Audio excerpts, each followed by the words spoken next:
This is your weekend market recap for Friday, May 13th, 2022. Let's go. Hey everyone, this is my channel to help investors and traders develop a probability-based mindset to succeed. Also try and keep friends informed of what's going on in the markets and the economy, and also a little real estate content as well. This is Dan Max at EXPI Realty, aka the Trading Agent, and this is your weekend market recap for Monday, May 13th, Friday the 13th. So scary. Yeah, let's get into it. So, getting a lot of kickback from people about shorting oil. I love, listening to people's feedback because you hear a lot of people's rationale when it comes to why they trade and why they do things, and their overconfidence at highs and their over pessimism at lows and the way that people think. You kind of learn to realize that the masses always are losing in time. And so if you understand that psychologically, their confidence should fuel your confidence if you're a contrarian. And when I say contrarian, I mean, like, you have to think about it. Like, all week, all month, almost all year, people said tech couldn't go lower. Tech goes lower. All week you hear, look, a bear market, a rally is coming. A rally is coming. Okay. I mean, of course, it will rally some. Nothing goes down a straight line. But people are very overconfident in the probabilities of things incorrectly, in my opinion. And the reason why is in the video and the charts. Like, let's get into it. You're going to see very clearly why the uptrend is not the trend. It's actually a downtrend. It's just how you manage it and what you do, and again, if you watch my previous videos from December, November, even January, literally as late as April, about commodities being the next to get smashed. The markets aren't acting like someone's buying dips. It's acting like people are selling the pops. And if you can't recognize that, I don't know what to tell you at this point, but the problem is that you will not bottom until you capitulate. And where the capitulation is the puke. It's where every retail buyer explodes and gives up. And then the market knows, like, hey, it's time to go higher. And the way the market knows to go higher is because they start catching the bids. They start accumulating the lows. Again, that's a very difficult process to explain in a few words, but keep in mind, the market makers take orders. At the lows, they want puke. They want everyone to give up. They want everybody's sells because they can rally it back. Bitcoin, I mean, we said this very, very nice, nonchalantly, break the trend line, fail, volume at price zone up here was going to struggle. At this point, I have a lot of folks who I'm friends with who swear by Bitcoin. They're prepared. They know Bitcoin can get absolutely smashed. You like to see some volume down here. That's a good start. We will see what happens. I personally think that Bitcoin is overowned by the retail masses, which doesn't lead to good short-term action, meaning that these people will probably need to be liquidated, and they're going to sell at the lows. That's just typically how it works. Someone is really blowing me up on Discord. TLT. Let's get into it. We talked about bottoming at 112, 113.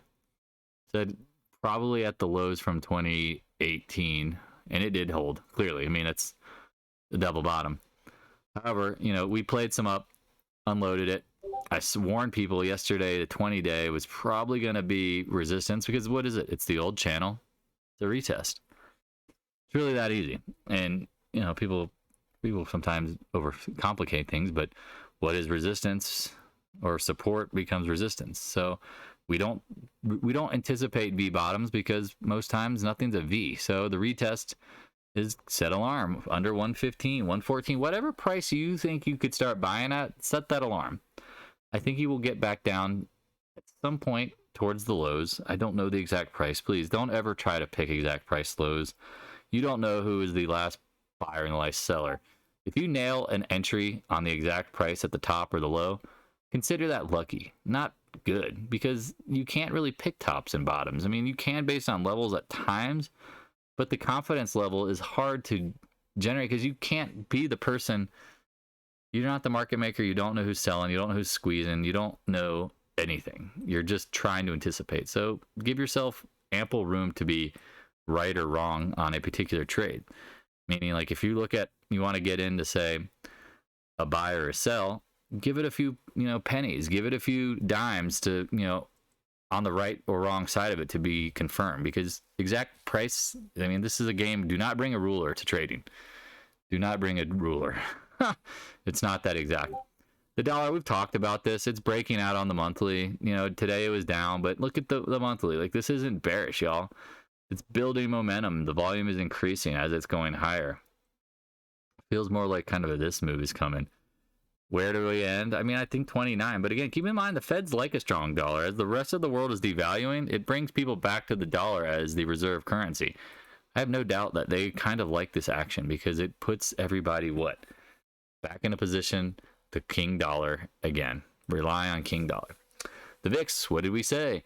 Until it capitulates, it's just making higher highs and higher lows. Well, guess what? It pulled back to the 20-day. We talked about this range. Everybody was getting bearish and going nuts. And it's like, it's not a capitulation until you break out. We didn't break out. And then this is where you get to the SPY, because we talked about this yesterday.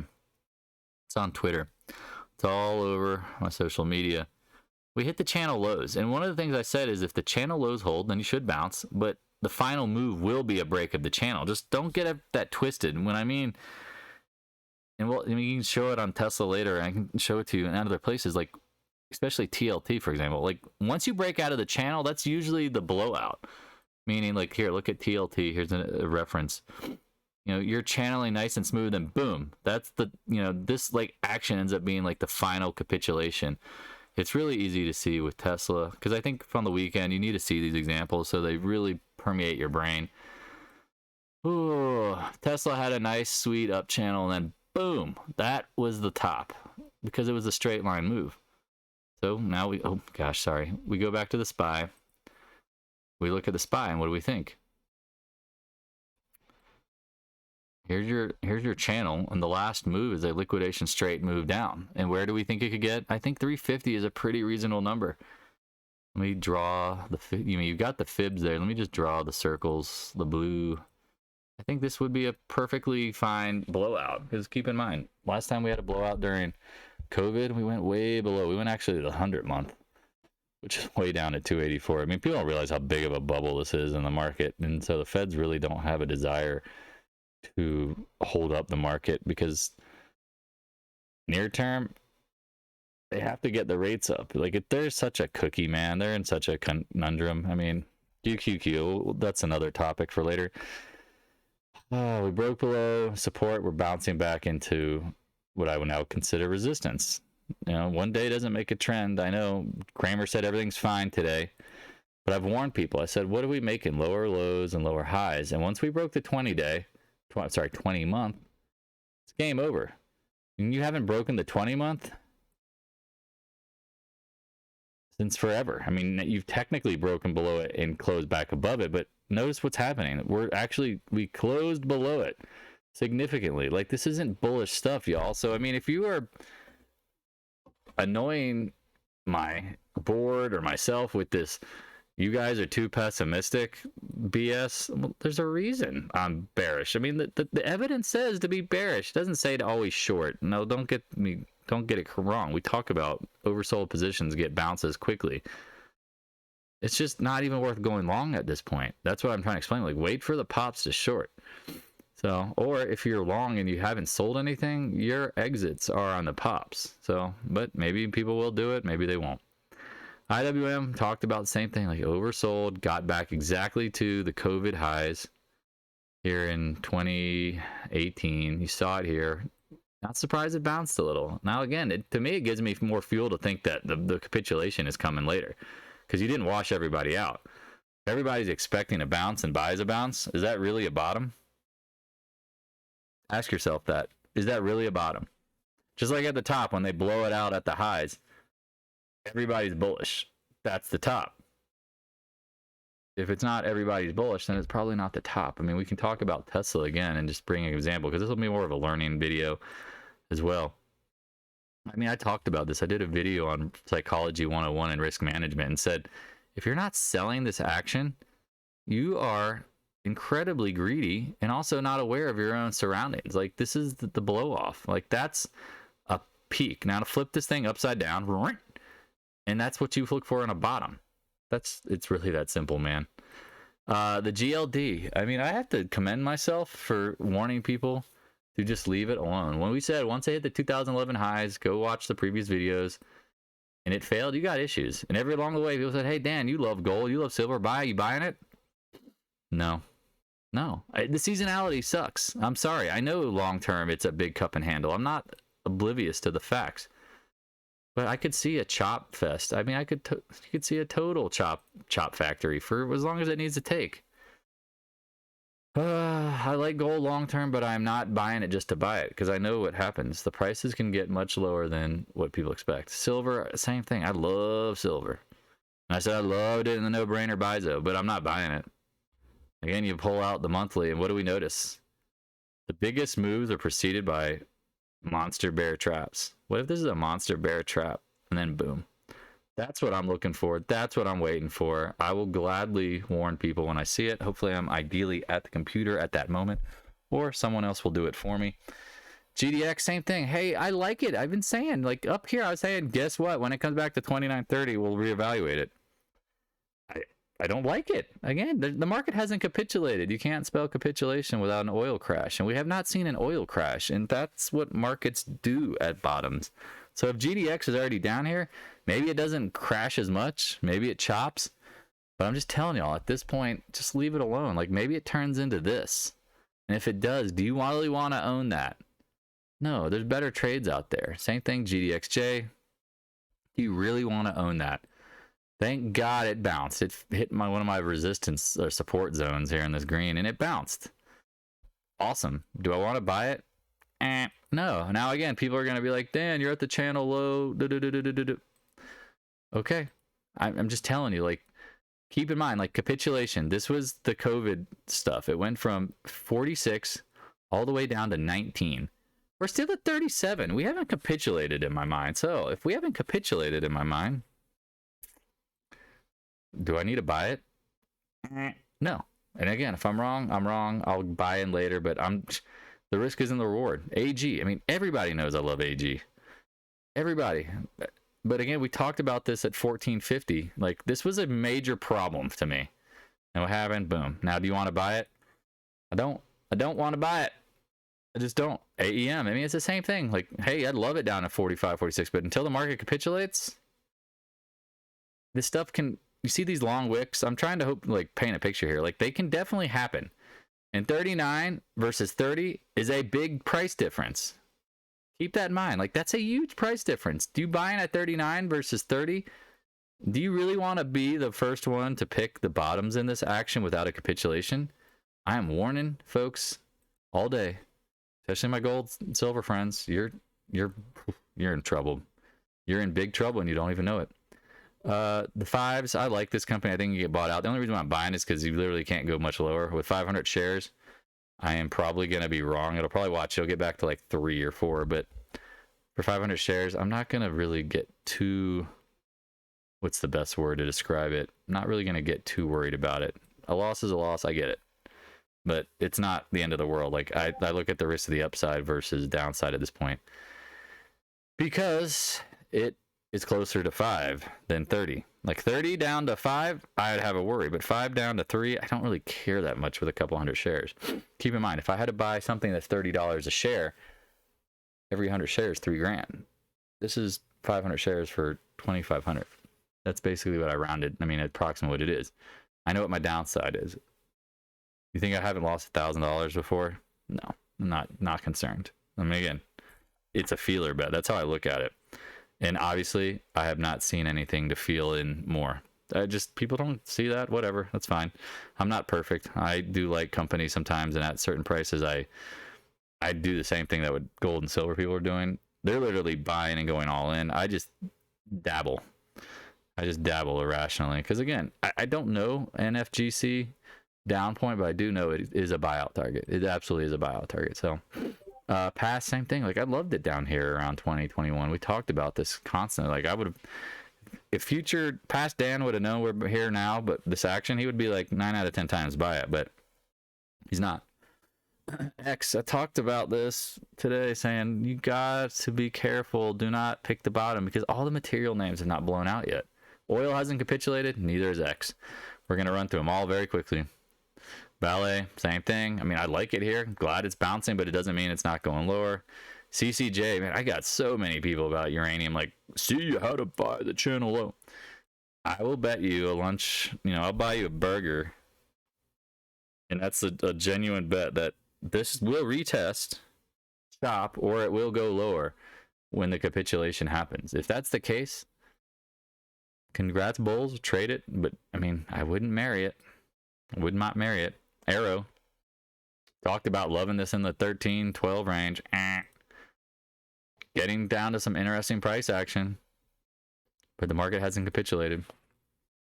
Hope people realizing this. Like, it just is what it is. Mosaic, we bought this earlier in the week and sold it. Nice little gap up today. Got right to the channel high. Got above the 8-day. Again, I mean, we traded it from here to here. It was a nice trade. Today's gap up. I mean, a trader's market. Trade it. I get it. I don't expect it to break out. Again, I think this stuff is going to do good in the long term, but same thing with CF. I mean, look at these actions, this long wicks. Like, we'll see what happens.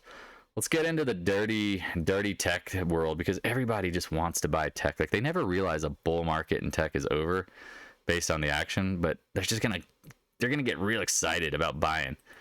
And here's something, I say all the time. I don't chase. I didn't get any shares up at 100 because it didn't get there. I didn't get my target, got to 99. But now I'm expanding this to the 50-day. And if this thing hits 100, whatever the 50-day is, I'm probably going to be there with a hammer to smack it down. Apple, I mean, this again, I still have partial shorts in QQQ, Apple, and AMD. I'm not 100% short. Apple, look at this. We talked about this yesterday. Watch the back test of this trend line. Boink. Hit it. Nice bounce. Now again, we pop back up to 150. This is the old this was support, now resistance. Please short it. I mean, confidently with a stop. Like, please don't short it without a reference. Like, I just hate that, because even when I short without a reference, I'm usually wrong. And we'll get into that pretty shortly here in a second. Tesla, same thing. I mean, like, hey guy, hey girl, like, please don't short. Please just don't. Or hey, whatever you identify as. We talked about this, the channel breaking, but wait for pops to short. Nice pop today. The action was definitely clearly doji back at this old trend area. The higher it is, the more aggressively you should short it. It's really that simple. And people are going to be like, you're crazy, man. You're crazy. You get that reference. Roblox. This is one we actually talked about buying. We talked about it. If you actually were in the Discord room, I know a few people did. High five to you. 21 to 33. Volume price analysis. Talking my language. Talking sweet nothing to me. Now the upside near term. 20 days been a problem. 50 days going to be the answer, my guess. We'll see. Somewhere in that range. But keep in mind, look at the volume at price zone. There's a ton of volume here in the 49, 50 range. If you buy this at 20 and it goes to 50, I love it. I truly love it for you. I'm very happy. Congrats. I didn't do it, but you know what? I cheer on people who follow my trades, and when they work out and I'm not in them, I don't care. It's good for everybody. I'm not here to be selfish. EXPI, I've said this a billion times. This is one that I own for the long run. We are murdering. I guess I can't probably say murdering. We're doing really good. This company's doing really good. We're destroying our competition. But again, fundamentals don't matter. Perception is the real estate market. It's crap. Guess what? Over the 20-day, I like it down here. I mean, single digits would be amazing. UTHR, I'm going to say this every day until someone actually hits me up, because no one has, which is surprising. This company will be bought out one day. The action is not bearish. Look at the monthly. Someone has the capacity to hold this sucker up, making higher highs and higher lows. This biotech has every reason to get smashed like all the other biotech companies. What has happened? The opposite. It's holding up really, really well. Says to me, someone was buying this. Someone was definitely buying this. We keep hitting the floor or the ceiling, which is fine. But look at the volume. Pulls back light. If you want to put a feeler bet on that for the long run, I think it'll get bought out. But it doesn't necessarily mean the market can't slam it down. Let's end it on the oil names, because this is where the big daddy short is layering in. Now, again, here's something. Let's talk about it. hit pause, drink some coffee, grab a drink. Let's dig into this one because this one is not easy. All right, so what are the things that we definitely know about oil at this point? What can you say? It's held up really well. Yeah. Yep. Everybody's rotating into oil for defense, right? Like everyone who think about it, watch, like the most confident bulls in the market are ironically gold and uranium and oil. 2 of the 3 have lost all of their limbs and look like that meme from Monty Python where it's like, oh, it's just a flesh wound and he's got his arms cut off. Like that's literally those guys. You think oil is going to be immune? Again, I say it again, you can't spell capitulation without OIL. Oil is not capitulated, the market is not capitulated, then I'm watching this. And the last couple days have been real interesting. I mean, they literally gap it up, chops all day, tight ranges. I mean, the range being, like $1, 80 cents, 70 cents. And then you look in at the 10-minute action, you start looking at it, you go, damn, that's a tight candle with big volume. I wonder if that's accumulation. You watch the opening 10 minutes. Oh my God, somebody just unloaded. And then they took the algorithm off and they let the market rise. You see it again. Here's the open on, what's the 12th? Thursday. Immediately sold. Immediately sold. Where's the close on yesterday? Man, that volume just died. I mean, look at this action. Very tight. Very tight. At the open, again, you see the action. Where's 7:30 my time? Pops up, chops all day. Chops all day. I mean, again, this is hard to recognize, but when you zoom out, you look at the previous action. That candle's funny looking. You saw it up here before it dropped at 82.50. Nice like opening bar. Someone sold this pop. They clearly stopped the volume action. I mean, you can see it as distribution or accumulation. I get that. But I look at it this way, is that when the whole world is bullish something and you can't make new highs, go back to gold literally a couple weeks ago. Remember how that ended? You couldn't find a gold bear. Probably at say March and April. How did that end up for those guys and gals? They got absolutely slammed. It made a lower high and then it failed. What's going on here? Lower highs and choppiness. Again, you don't know anything for certain, but you put the probabilities in your favor and you say, this is giving me ample opportunity to short. Now, the first time, you did well. Second time, you did well. Third time, you did well. Fourth time, the charm. I mean, is it literally going to blow out on the fourth time? Or is it going to break out? I mean, it gets really, and this is one of the things, like, you can make an argument for bullish or bearish. This zone, wherever it leads to, is going to be probably a big move. We'll see what happens. It feels like distribution, but the volume is just dead. And this thing's like, the trade was over here. I don't think people realize it. Like, the easy money was literally this high. That was distribution. Like, the market makers completely unloaded, and we're like, we're done. Because since then, you haven't gone anywhere. And then if you go back in the time machine, you can kind of see this action, like how the distribution bottoms. The capitulation, like here again, at the bottom, the volume, tight action, boom. This thing chopped out before it went higher, but are we expecting this? I don't know. But keep in mind what preceded the big drop. Chop, chop, chop, chop, chop. High, lower high, low, not the same high, not the same high. Goodbye. Let's zoom into now. So people are seeing these reoccurring patterns, and here's the high. Goodbye. Here's the high. Suck you in, suck you in, suck you in, suck you in, suck you in. Goodbye. That's what the market makers do sometimes. That's why when I talk about V bottoms, V tops, like they're really hard to predict. The easier thing to predict is actually choppiness and tops and bottoms, V bottoms. Very rare. W's, head and shoulders, chop zones, flop zones, whatever you want to call them. Like those are the times to buy or sell. Like, but nobody really can do it. XOP, I mean, again, if oil drillers lead oil, look at where we've come from. Here we go, the nice steady channel, breakout of the channel, blowout of the channel, a lower high. Lower high. I mean, if this thing breaks 125, adios. So now what? Ooh, the 20-day is curling down. When's the last time the 20-day curled down? I went from 108 down to 86. 20-day curling down, you went from 96 down to 70. I hope you're seeing a reoccurring theme here. 84 down to 71. Point being made. Hopefully you're seeing what? 20 days curling down. I'm short that via drip.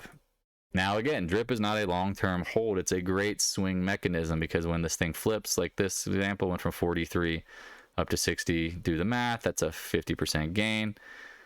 What was it here? It went from 38 up to 51. Do the math on that. That's a pretty solid. I'm like, man, I can't even do it right at the moment. 4 with a 15 handle. Yeah, I mean, that's a 30% gain. Again, that's what we're looking for. 30% gains, 30, 40%. You do, cat, stop messing with things. If you look at a 30%, 40, even 50% gain, low 20s take you to what? The low 30s. I mean, just imagine if it's actually a smash. Get out of there. If this is actual a smash factor of legitimate size, well, what does our reference then become? Go back in the time machine, because again, this needs to be done. If you haven't done this stuff, here's the USO. Went from 412, remember post split, up to 600. That's a 500% return. Do you see why I'm buying the drip? Do you see why? Because if we run into a recession and demand destruction prices out, I mean, I will lose. I've already made money because I've locked in my gains on drip here and there, and I continue to buy dips. I mean, follow the mouse. I mean, what's the upside? I don't know. But that's what that's the risk reward.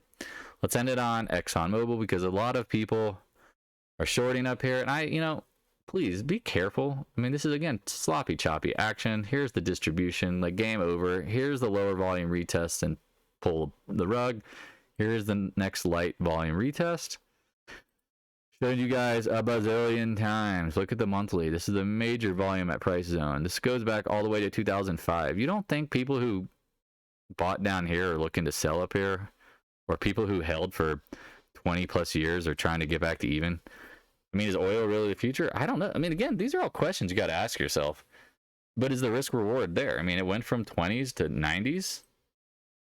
I can't even remember the last time I saw ExxonMobil do that quick. I mean, literally 31 up to 91 in 2 years.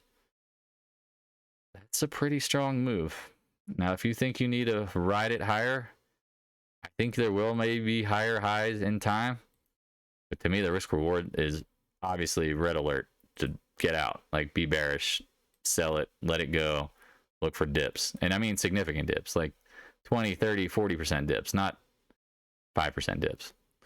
All right, hope this helps. Great weekend recap. I mean, there's a lot to think about. And if you're not thinking about the market as it is, and you're kind of you're really pushing your own thought process here on what's going on, just be aware. Like, if your mental reference is from the news, stock twits, Twitter, the universe of news that's out there, and you're going to come into my room or come and chat with me and say, hey, did you read this? Do you do this? Do you do that? Did you read this? No, I don't need to read that. I can see the sentiment. I read the headlines and I know how people get emotional. And if you can't be unemotional, it's going to be really hard, y'all. Anyway, I love everybody. I'm trying to do my best to help navigate you guys through it. Trust me, there's no certainty. Whenever in doubt, trust your stops. Consult a financial advisor. Do whatever you need to do to have risk management. Because if you bet on certainty, you're going to get blown out at some point. Just a matter of when. I mean, there's no such thing as always up, always down. I'll talk to you guys. Hey, thanks for watching. If you have any questions, stop by the Discord room. A link is in the description below. Also, if you'd like to help support more free content, the PayPal link is in the description as well. I appreciate your continued support of the channel.